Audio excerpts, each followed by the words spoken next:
فرصت کے لمحات بہت قیمتی ہیں۔ مجھے یاد آتا ہے کہ میں دارالعلوم حیدرآباد میں پڑھاتا تھا، تو اس زمانے میں ایک زکوٰۃ پر سیمینار ہوا تھا۔ زکوٰۃ ایک موضوع ہے، اس پر سیمینار ہوا اعظم گڑھ میں۔ تو اس کے لیے میں نے 100 صفحے کا مقالہ لکھا تھا۔ تو فقہ اکیڈمی کے جو روح رواں اور بانی اور ذمہ دار سیمینار سے پہلے حضرت مولانا قاضی مجاہد الاسلام قاسمی رحمۃ اللہ علیہ اتفاق سے دارالعلوم حیدرآباد تشریف لائے، اور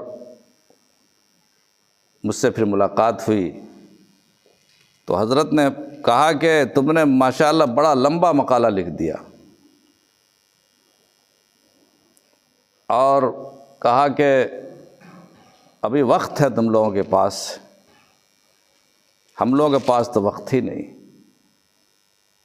تمہارے پاس موقع ہے، لکھ رہے ہو، ایک وقت آئے گا کہ ہاں اور نہیں میں جواب دینا پڑے گا۔ یہ حضرت نے اس وقت کہا تھا۔ حضرت مولانا مفتی یحییٰ صاحب رحمۃ اللہ علیہ کے کمرے میں دوستانہ میں حضرت وہیں پہنچے ہوئے تھے، ان کے کمرے میں تھے، چائے پینے کے لیے انتظار میں بیٹھے تھے، میں بھی اسی درمیان پہنچا تھا۔ تو کہا کہ ایک وقت آئے گا کہ ہاں اور نہیں میں جواب دینا ہوگا، اتنا لمبا لکھنے کا موقع ختم ہو جائے گا۔ پھر انہوں نے مثال دی حضرت تھانوی رحمۃ اللہ علیہ کی، کہ حضرت مولانا اشرف علی صاحب تھانوی رحمۃ اللہ علیہ کہ امداد الفتاویٰ کو دیکھو، پڑھو، ان کے رسائل کو دیکھو، بڑے بڑے یعنی تفصیلی جوابات ہیں ان کے ایک ایک موضوع پر۔ لیکن پھر اسی میں کچھ جوابات، بہت سے جوابات ایسے تھے آخری عمر میں حضرت کے، کہ خطوط کے جوابات یا سوالات کے جوابات لکھتے تھے، بس جائز ہے، ناجائز ہے، ہاں یا نہیں۔ فرصت کو غنیمت جانو، یہ اصل موقع ہے پڑھنے کا، لکھنے کا، کام کرنے کا۔